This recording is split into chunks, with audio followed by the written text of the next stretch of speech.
कोशिश से वह बिल्कुल प्रभावित नहीं हुआ हो। जो भी हो, तुमने सबसे आसान रास्ता चुना। तुम मुझे छोड़ आई। तुमने मुझे एक मौका भी नहीं दिया। तुमने यह भी नहीं समझा कि मैं सब कुछ तुम्हारे लिए और तुम्हारी वजह से कर रहा था। और फिर भी सारे अन्याय और बेइज्जती के बावजूद मैं तुम्हें फिर से पाने के लिए आज तक कुछ भी कर सकता था। तब तक जब तक मैं तुम्हें संदेश भेजता रहा और तुम यह दिखाती रही कि तुम्हें वे नहीं मिले। दूसरे शब्दों में, उन दूसरे लोगों के बलिदान ने भी तुम्हें विचलित नहीं किया। तुम्हें प्राप्त सुख साधन और ताकत यथेष्ट नहीं लगे। स्टार जिसे जहर दिया गया था और वह निर्देशक जिसकी जिंदगी अब भी एक धागे से लटकी है, क्या हमीद अकल्पनीय की कल्पना कर रहा है? फिर वह इस स्वीकारोक्ति के साथ एक ज्यादा गंभीर बात समझ गया।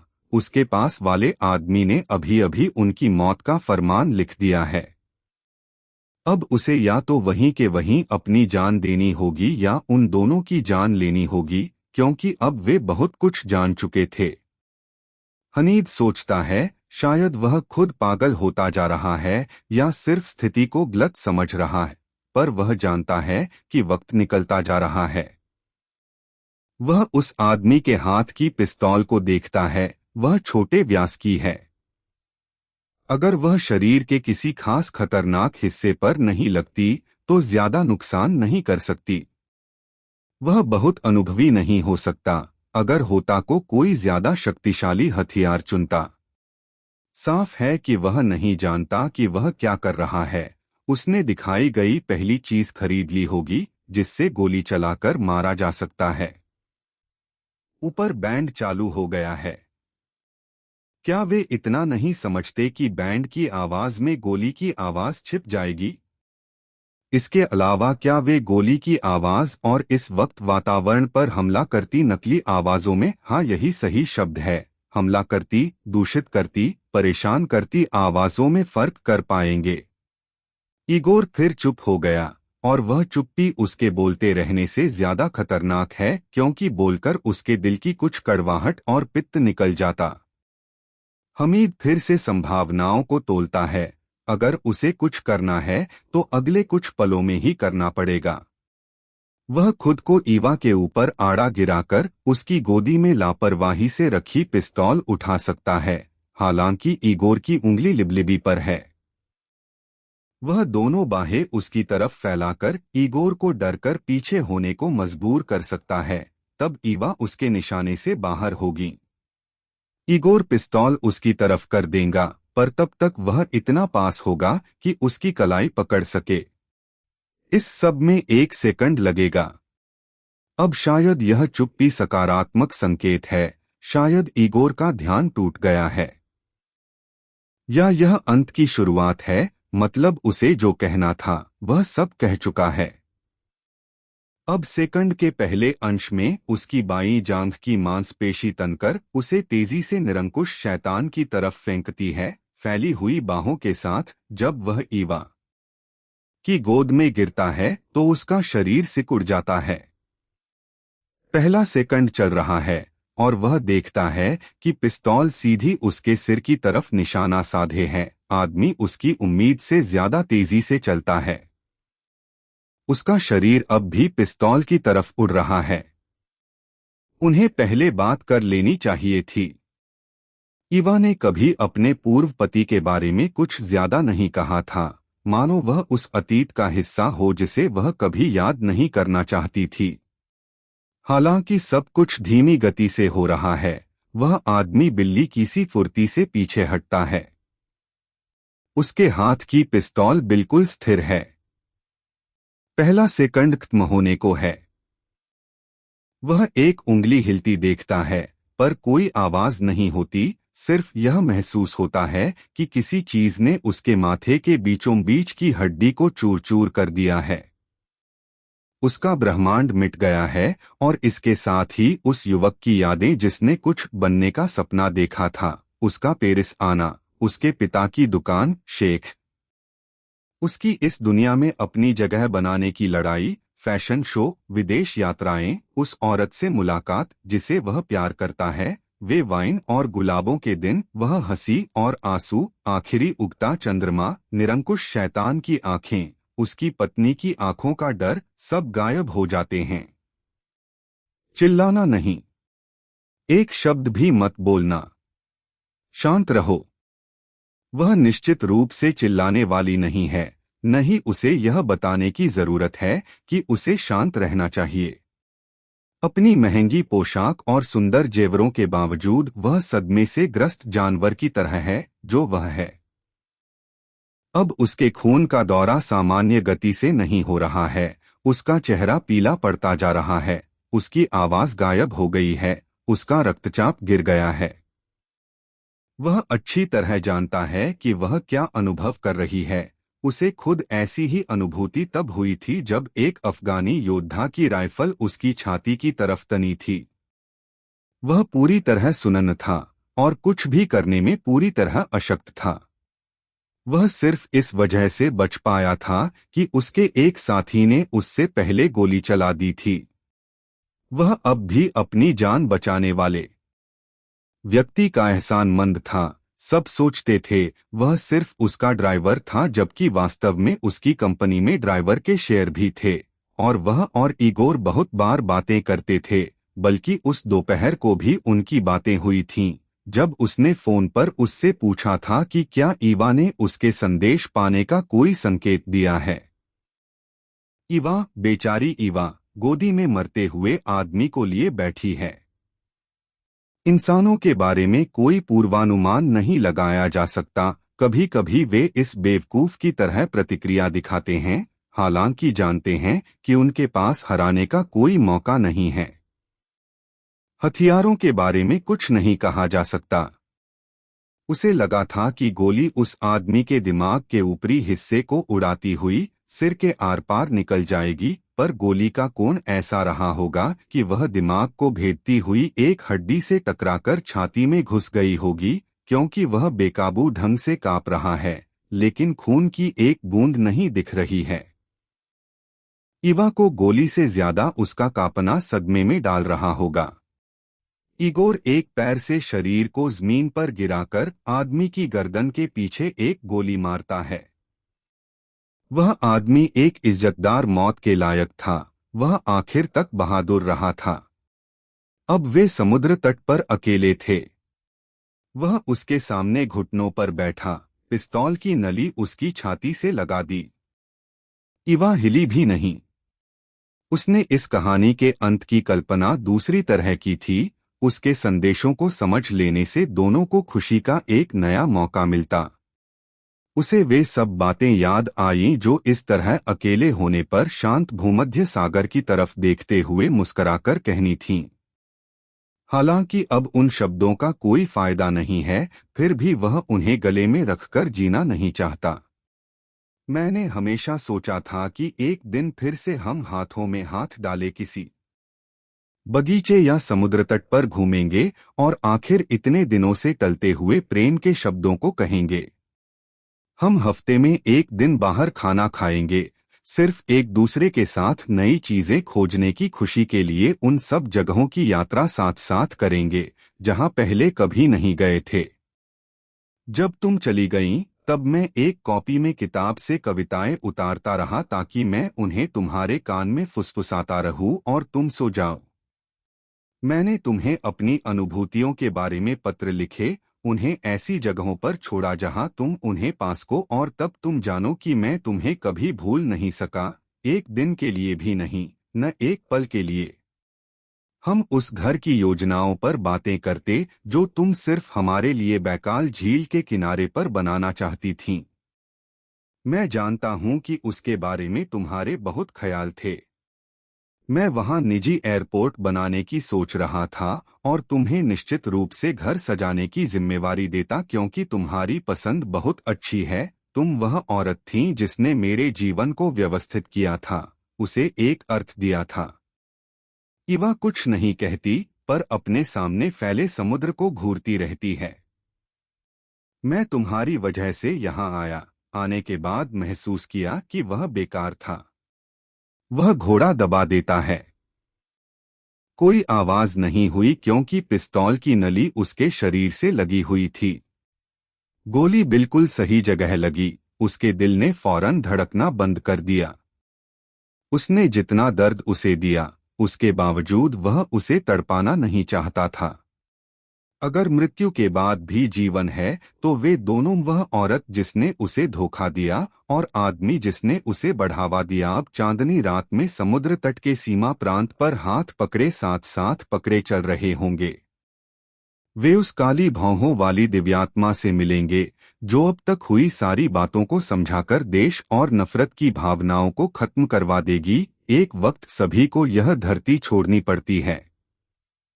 इसके अलावा प्यार जिन कामों को संगत ठहराता है उन्हें मामूली इंसान समझ ही नहीं पाता है, जब तक कि वह खुद वही अनुभव नहीं करता जो उसने किया है। ईवा की आंखें खुली हुई हैं, पर उसकी देह निर्जीव होकर रेत पर गिर गई है। वह दोनों देढ़ों को वहीं छोड़कर पत्थरों पर गया। सावधानी से पिस्तील पर से उंगलियों के निशान पोंछी और उसे उस जगह से समुद्र में जहां बैठकर वे चांद को देख रहे थे, जितनी दर हो सकता था उतनी दर फेंक दिया। वह सीढ़ियां से ऊपर गया। रास्ते में जो कूड़ेदान दिखा उसमें साइलेंसर डाल दिया। उसे उसकी जरूरत नहीं थी। सही वक्त पर संगीत ऊंची आवाज पर पहुंचा हुआ था। गेकाना अपनी पहचान के एकमात्र इंसान के पास चली जाती है। मेहमान खाने वाले कमरे से जा रहे हैं। बैंड 60 का संगीत बजा रहा है। पार्टी शुरू हो रही है। बहरा कर देने वाले शोर के बावजूद लोग मुस्कुरा रहे हैं और एक दूसरे से बातें कर रहे हैं। मैं तुम्हें ही ढूंढ रही थी। तुम्हारे दोस्त कहाँ हैं?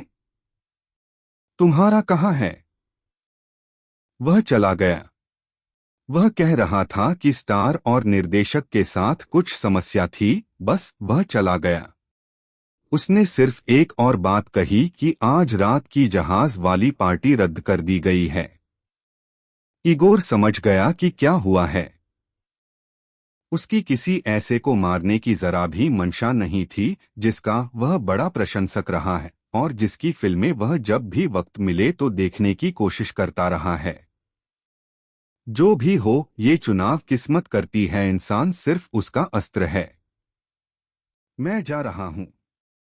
अगर तुम चाहो तो मैं तुम्हें तुम्हारे होटल तक छोड़ सकता हूं, पर पार्टी तो अभी शुरू हो रही है।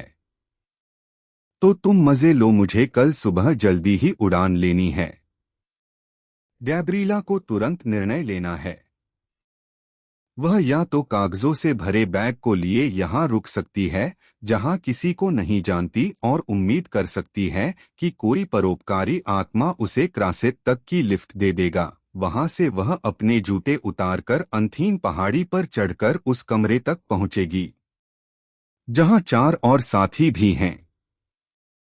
या वह इस दयालु आदमी का प्रस्ताव मान सकती है जिसके हो सकता है कुछ उपयोगी संपर्क हों और जो हमीद हुसैन की पत्नी का दोस्त है। उसने उनकी बहस की शुरुआत देखी थी, पर ऐसी चीजें रोज होती रहती हैं और वे जल्दी ही फिर से दोस्ती कर लेंगे। उसे एक फिल्म में भूमिका मिली है। वह दिन भर के भावावेगों से थक चुकी है। उसे डर लगता है कि वह कहीं ज्यादा न पी ले जिससे सब कुछ बिगड़ जाए। आदमी उसके पास आएंगे, पूछेंगे क्या वह अकेली है, बाद में क्या करने वाली है, क्या वह अगले दिन उसके साथ आभूषणों की दुकान पर जाना चाहेगी। उसे बाकी रात नगमनरता से लोगों से बचते हुए किसी को ठेस न पहुंचाने की कोशिश में काटनी पड़ेगी, क्योंकि आपको कभी भी पक्के तौर पर यह पता नहीं होता कि किससे बात कर रहे हो। यह आखिर महोत्सव की एक खास पार्टी थी। चलो चलते हैं। प्रसिद्ध अभिनेता इसी तरह का व्यवहार करते हैं। वे उस वक्त चले जाते हैं जब किसी को उम्मीद नहीं होती। वे होटल के रिसेप्शन पर जाते हैं। गुंधर, उसे उसका दूसरा नाम याद नहीं था, रिसेप्शनिस्ट से टैक्सी मंगवाने को कहता है। वह कहती है कि उनकी किस्मत अच्छी है। अगर वे ज्यादा देर तक रुके रहते तो उन्हें बहुत बड़ी कतार में इंतजार करना पड़ता। वापसी में वह उससे पूछने लगी कि उसने अपने पेशे के बारे में झूठ क्यों बोला था। वह कहता है कि उसने झूठ नहीं कहा था। उसकी मोबाइल फोन कंपनी थी, पर उसने उसे बेचने का फैसला इसलिए किया था क्योंकि उसे लगा था कि भारी मशीनों के काम में भविष्य बेहतर है।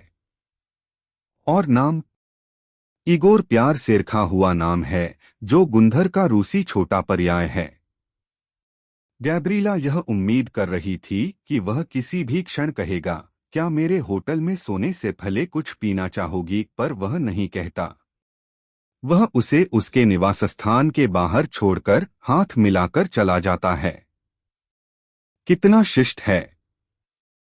हाँ, यह उसका पहला भाग्यशाली दिन है, बहुत से आने वालों में से पहला। कल जब उसे उसका फोन वापस मिल जाएगा, तब वह शिकागो के पास वाले अपने शहर में फोन करके सबको यह बड़ी खबर बताएगी और उनसे गॉसिप पो वाली पत्रिकाएं खरीदने को कहेगी, क्योंकि उसकी स्टार के साथ सीढ़ियां चढ़ते वक्त की कई तस्वीरें खींची गई थीं। वह उन्हें यह भी बताएगी कि उसे अपना नया नाम रखना पड़ा है। फिर भी जब वे पूछेंगे कि अब आगे क्या होगा, तो वह विषय बदल देगी। उसकी एक अंधविश्वासपूर्ण सोच है कि योजनाएं पूरी होने से पहले उनके बारे में बात नहीं करनी चाहिए। जैसे ही खबर फैलेगी तो उन्हें भी सब सुनने को मिलेगा। अज्ञात अभिनेत्री का प्रमुख भूमिका के लिए चुना। न्यूयॉर्क की एक पार्टी में लीजा विनर सम्मानीय अतिथि थी। पहले से अज्ञात शिकागो की लड़की गिब्सन की नई फिल्म की नई सनसनी है। उसका एजेंट हॉलीवुड के प्रोड्यूसरों से 10 लाख के कॉन्ट्रैक्ट की बात कर रहा है। आकाश ही सीमा है। रात आ गई। ट्रैफिक का चक्कर ने होता नो और आ जाती यास्मीन ने अपने जूते उतार कर फेंके, बैग गिराया और ऐसी ही पलंग पर गिर गईं। वह थी, उसने कपड़े भी नहीं उतारे।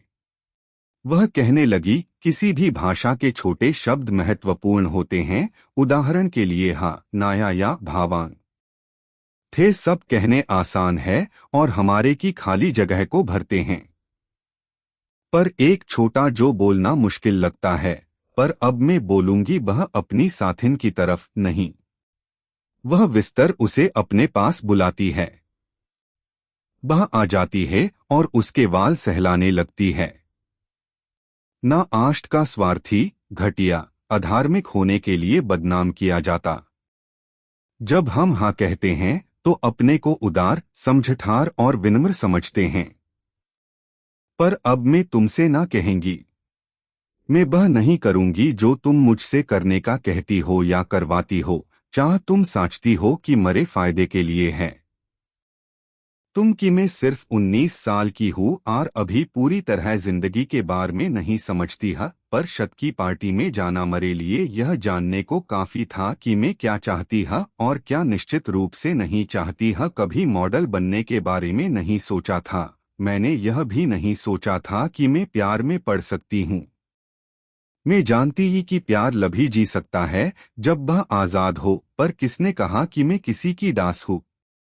मैं सिर्फ अपने दिल की गुलाम हूँ और इस कारण मेरा बोझ बहुत हल्का है।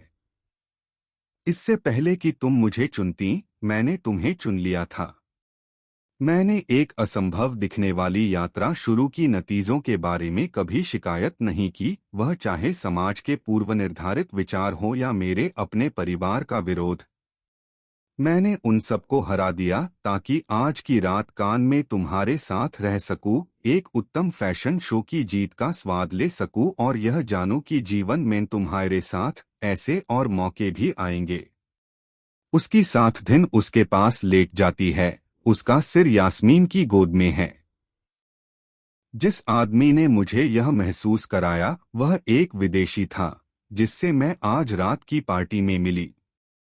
मैं भीड़ में खोई हुई थी, क्या कहूँ, नहीं जानती थी, इसलिए मैंने उससे पूछा कि वह वहाँ क्या कर रहा था।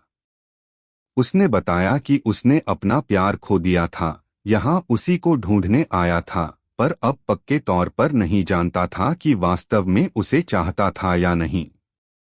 उसने मुझसे कहा कि आसपास के दूसरे मेहमानों को देखो। वह बोला, हम सब ऐसे लोगों से घिरे हुए हैं जो निश्चितताओं, गौरव और जीत से संपूर्ण हैं, पर फिर भी अपने आप में खुश नहीं हैं। वे सोचते हैं कि अपने करियर के शिखर पर हैं, पर अनिवार्य उतराव उन्हें डराता है। वे भूल गए हैं कि अभी भी जीतने को पूरी दुनिया पड़ी है, क्योंकि वे जैसा जीवन है वैसे के आदी हो गए हैं। बिल्कुल, उनके पास बहुत सी चीजें हैं पर आकांक्षाएं बहुत कम हैं। वे सुलझी हुई समस्याओं, मंजूरी पाई हुई योजनाओं, उनके बिना कुछ किए सफल होते बिजनेस वगैरह से संपन्न हैं। अब बचा है तो बस बदलाव का डर, जिसकी वजह से वे एक से दूसरी पार्टी में, मीटिंगों में जाते रहते हैं, जिससे उन्हें सोचने का वक्त न मिले, उन्हीं लोगों से बार बार मिलते रहें ताकि यह विश्वास बना रहे कि सब कुछ पहले जैसा ही है। निश्चितताओं ने जोश की जगह ले ली है। कुछ और न बोलने का निश्चय करके उसकी साधिन ने कहा, कपड़े उतार लो। यास्मीन उठी, कपड़े उतारे और चादरों के बीच में घुस गई। तुम भी अपने कपड़े उतारकर मुझे अपनी बाहों में ले लो। मुझे वाकई तुम्हारी बाहों को महसूस करने की जरूरत है, क्योंकि आज मुझे लग रहा था तुम मुझे छोड़ दोगी। उसने वही किया जो यास्मीन ने कहा था। बत्ती बुझा दी। एक बार उसकी बाहों में आते ही यास्मीन सो गई। पर वह कुछ देर जागती रही, छत की तरफ देखती हुई सोचती रही कि कभी कभी एक 19 साल की भोली लड़की 41 साल की औरत से ज्यादा बुद्धिमान हो सकती है। फिर भी इस वक्त वह कितनी भी डरी हुई और असुरक्षित क्यों न महसूस कर रही हो, वह बढ़ने को मजबूर होगी। उसे एच में शक्तिशाली दुश्मन मिलेगा जो निस्संदेह जितनी बाधाएं खड़ी कर करेगा, जिससे कि अक्टूबर में होने वाले फैशन सप्ताह में उसे भाग न लेने दे, पहले उसका नाम खरीदना चाहेगा। जब वह असंभव लगेगा तो उसे संघ के सामने नीचा करने की कोशिश में कहेगा कि उसने अपना वायदा पूरा नहीं किया। अगले कुछ महीने बहुत मुश्किल होंगे। जो बात न एच जानता है न कोई और, वह यह है कि उसके पास पूरी ताकत है जो सारी कठिनाइयों में से उसके उबरने में मदद करेगी। वह है उसकी बाहों में पड़ी युवती का प्यार। उसके लिए वह कुछ भी करेगी, कुछ भी सिवाय हत्या के। उसके साथ वह किसी भी चीज के लायक है, यहाँ तक कि जीत के भी। सुबह उसके कंपनी जेट का इंजन पहले से ही चालू है। इगोर बाईं तरफ की दूसरी पंक्ति की अपनी प्रिय सीट पर बैठा है और उड़ान की प्रतीक्षा कर रहा है। जैसे ही सीट बेल्ट का साइन बंद होता है, वह बार की तरफ जाकर अच्छी मात्रा में वोदका डालकर एक घूंट में पी लेता है। वह पल भर के लिए सोचता है कि क्या वह वाकई दुनिया खत्म करने में लगे होने के बावजूद ईवा को संदेश भेजने में कामयाब हुआ था। क्या उसे ज्यादा स्पष्ट होना चाहिए था, ज्यादा लंबा नोट या नाम या कुछ ऐसा जोड़ना चाहिए था? पर वह बहुत खतरनाक होता। लोग सोचते वही सीरियल हत्यारा है, और वह नहीं था। उसका एक लक्ष्य था जो सौभाग्य से वक्त पर बदल गया। ईवा का ख्याल अब उस पर इतना भारी नहीं रहा है जितना पहले हुआ करता था। वह उसे उतना प्यार नहीं करता जितना कभी करता था, और वह उससे नफरत नहीं करता जितनी करने लगा था। वक्त के साथ वह उसके जीवन से बिल्कुल गायब हो जाएगी, जो कि शर्मनाक है, क्योंकि बावजूद उसके दोषों के उस जैसी दूसरी औरत मिलनी मुश्किल है। वह फिर से बार तक गया, एक और वोदका डाला, फिर से एक घाट में पिया। क्या वे जान सकेंगे कि एक ही आदमी सारी दुनियाओं को नष्ट करने के लिए जिम्मेवार है? इससे क्या फर्क पड़ता है? इस वक्त उसे सिर्फ एक अफसोस है कि उसने उस दोपहर को खुद को पुलिस के हवाले करने का फैसला लिया था। फिर भी किस्मत उसके साथ थी और वह अपना मिशन पूरा कर पाया। हाँ, वह जीत गया था, पर विजेता अकेला खड़ा नहीं होता। उसके बुरे सपनों का अंत हो चुका था। काली भौहों वाली देवी उस पर नजर रखे है और अब से वही सिखाएगी कि उसे कौन से रास्ते पर चलना है। सेंट जॉन्स डे, मार्च 2008।